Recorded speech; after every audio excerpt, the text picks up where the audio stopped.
Corded Books and One Click Digital present Breath, Eyes, Memory by Edwidge Danticat. Narrated by Robin Miles. Part 1. Chapter 1. A flattened and drying daffodil was dangling off the little card that I had made my Aunt Ati for Mother's Day. I pressed my palm over the flower and squashed it against the plain beige cardboard. When I turned the corner near the house, I saw her sitting in an old rocker in the yard, staring at a group of children crushing dried yellow leaves into the ground. The leaves had been left in the sun to dry.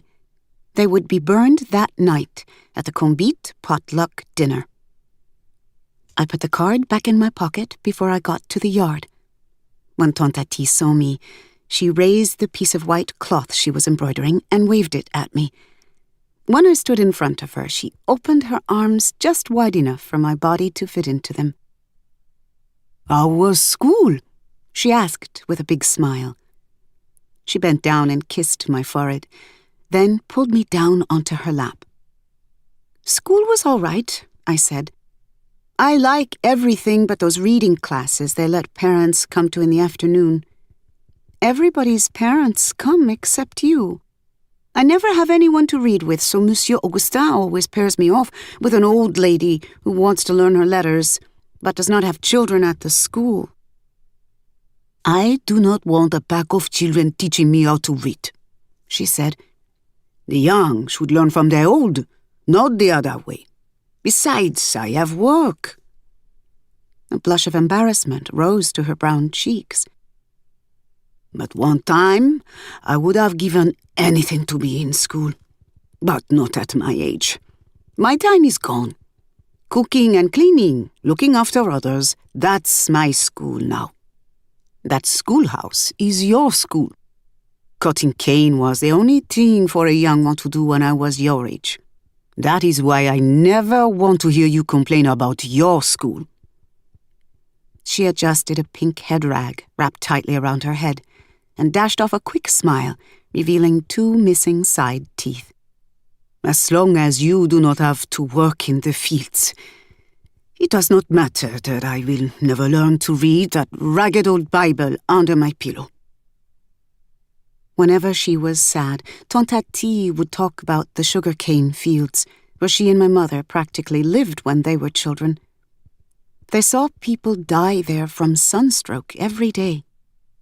Tante Ati said that one day while they were all working together, her father, my grandfather, stopped to wipe his forehead, leaned forward, and died. My grandmother took the body in her arms and tried to scream the life back into it. They all kept screaming and hollering as my grandmother's tears bathed the corpse's face. Nothing would bring my grandfather back. The Bolette man was coming up the road. He was tall and yellow like an amber roach. The children across the road lined up by the fence to watch him, clutching one another as he whistled and strolled past them. This albino, whose name was Chabin, was the biggest lottery agent in the village. He was thought to have certain gifts that had nothing to do with the lottery, but which Tante Ati believed put the spirits on his side. For example, if anyone was chasing him, he could turn into a snake with one flip of his tongue. Sometimes he could see the future by looking into your eyes, unless you closed your soul to him by thinking of a religious song and prayer while in his presence. I could tell that Tante Ati was thinking of one of her favorite verses as he approached. "Death is the shepherd of man, and in the final dawn, good will be the master of evil." "Honnez, mes belles, Ati, Sophie." Chabin winked at us from the front gate. He had no eyelashes, or seemed to have none.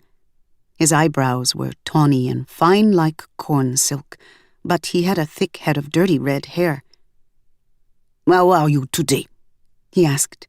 "Today we are fine," Tante Ati said. "We do not know about tomorrow." To keep listening to this audiobook, I've left you a link in the description so you can do it. at no cost thanks to Audible's 30-day free trial.